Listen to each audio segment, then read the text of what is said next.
ஞானானந்தமயம் தேவம் நிர்மலஸ்படிகாக்கிருதம் ஆதாரம் சர்வ வித்யானாம் அயக்ரீவம் உபாஸ்மஹே.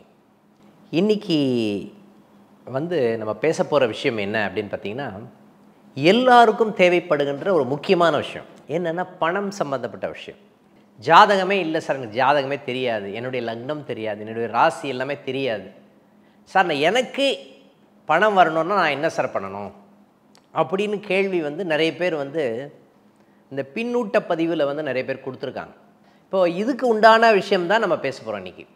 இந்த பணம் சம்மந்தப்பட்ட விஷயங்கள் வரும்போது வன்னி குச்சி, ஒரு பூஜா ஸ்டோர்ஸில் போய் வன்னி குச்சி வாங்குங்க. இந்த வன்னி குச்சியை ஒரு சின்ன சட்டி மாதிரி ஒன்று வாங்குங்க. அந்த சட்டியில் வச்சு விரட்டி வச்சு சனிக்கிழமை அன்றைக்கி 6 to 7 வன்னி குச்சியை எரிக்கணும்.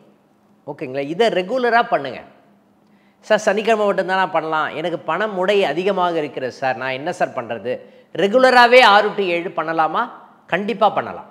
இந்த வன்னி குச்சியை எரிச்சிங்க அப்படின்னு சொன்னாவே பணம் சம்பந்தப்பட்ட விஷயங்கள் ஈர்க்கக்கூடிய தன்மை அந்த புகைக்கு இருக்குதுன்னு சொல்லலாம். ஓகேங்களா? அப்போது என்ன பண்ணணும்னா, எங்கே பண்ணணும் சார்? இதை வீட்டில் உங்களுடைய கரெக்டாக கிழக்கு பக்கமாக வைத்து ஒரு மட்பாண்டம் ஒன்று வாங்கிடுங்க. மட்பாண்டம் வாங்கி அதில் பார்த்திங்கன்னா வெரைட்டிக்கு மேலே வன்னி குச்சியை வச்சு, ஓகேங்களா, அதுக்கு எரிய டெய்லி ஹோமம் பண்ணுற மாதிரி கணக்குது. டெய்லி ஹோமம் பண்ணுற மாதிரி நெய்யை விடுங்க. நெய் கொஞ்சம் வாங்கி வச்சுக்கோங்க, நெய்யை விடுங்க. ரெகுலராக இதை பண்ணுங்கள்.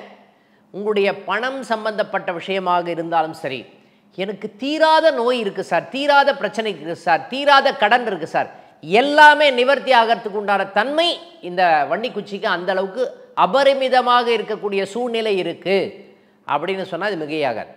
ஓகேங்களா? இதை ரெகுலராக பண்ணுங்கள். ரெகுலராக பண்ணிங்க அப்படின்னு சொன்னாவே அந்த பணத்தை பிரபஞ்சம் ஈர்த்து கொடுக்கணும் அப்படின்னு நீங்கள் நினச்சிங்க அப்படின்னா இந்த வன்னி குச்சியை எரிக்கிறதே பார்த்திங்கன்னா பெரிய அருமையான பரிகாரம்னு சொல்லலாம். இன்னொரு முக்கியமான விஷயம் சொல்கிறேன் நான். வீட்டில் நம்ம உள்ளே போனோம் அப்படின்னு சொன்னால் வீட்டில் எல்லா இடத்துலையும் கடிகாரம் வச்சுருப்பாங்க. எல்லா இடத்துலையும் தயவுசெய்து கடிகாரத்தை வைக்காதீங்க. கடிகாரம் வைக்கணும் அப்படின்னு நீங்கள் நினச்சிங்க அப்படின்னு பார்த்தீங்கன்னா மேற்கு பக்கமாக நம்ம ஹாலில் இருந்து பார்த்தா அது மறைஞ்சிருக்கணும் கடிகாரம். உங்களுக்கு பணம் அதிகமாக பிரச்சனையாக இருக்கிறது நீங்கள் ஃபீல் பண்ணீங்க அப்படின்னு சொன்னால் அந்த தயவுசெய்து கடிகாரமே வைக்காதீங்க. முக்கியமாக நெருப்பு ராசிகள்னு சொல்லப்படுகின்ற மேஷம், சிம்மம், தனுசு, அதே மாதிரி காற்று ராசின்னு சொல்லப்படுகின்ற மிதுனம், துலாம், கும்பம், இந்த ராசிகளில் சனி பகவான் இருந்தது அப்படின்னு சொன்னாவே இந்த கடிகாரத்தை மாட்டவே கூடாதுன்னு சொல்லுவேன் நான். இன்னொரு முக்கியமான விஷயத்த சொல்கிறேன். நீங்கள் விளக்கு ஏற்றுறது எந்த டைமில் ஏற்றணும் அப்படின்னா வெடிகாலை பிரம்ம முகூர்த்தத்தில் அந்த விளக்கு ஏற்றணும். இந்த விளக்கு நல்லெண்ணெய் விளக்காக ஏற்றினாலும் சரி, நீங்கள் நெய் போட்டு ஏற்றினாலும் சரி, அந்த விளக்கில் பார்த்திங்கன்னா முக்கியமாக கிராம்பு, ஏலக்காய், பச்சை கற்பூரம், இந்த 3 விஷயத்தை போட்டு ஏற்றுங்க.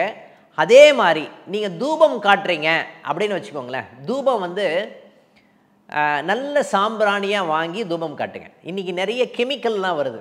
ஓகேங்களா? அதாவது குங்குலியம்னு சொல்லுவாங்கள்ல, அந்த குங்குலியம் அதை நிறைய சேருங்க. அந்த தூபத்தில் குங்குலியம் நிறைய சேர்த்திங்க அப்படின்னு சொன்னாவே பார்த்திங்கன்னா வீட்டில் பணம் சம்பந்தப்பட்ட விஷயங்கள் ஈர்ப்பதற்கு உண்டான தன்மை இருக்கும். கற்பூரத்துக்கு பதில் பச்சை கற்பூரத்தை யூஸ் பண்ணுங்க.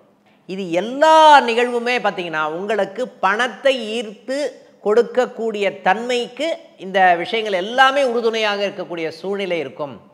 எனக்கு பெரிய நோய் இருக்குது சார், எனக்கு பெரிய கடன் இருக்குது சார், எனக்கு நிறைய பிரச்சனைகள் இருக்குது சார், இதை பண்ணுங்க, இந்த விஷயத்தை பண்ணிங்க அப்படின்னு சொன்னாவே பணம் சம்பந்தப்பட்ட விஷயமாக இருந்தாலும் சரி, நோய் சம்பந்தப்பட்ட விஷயமாக இருந்தாலும் சரி, பெரிய கடன் சம்பந்தப்பட்ட விஷயமாக இருந்தாலும் சரி, இதெல்லாம்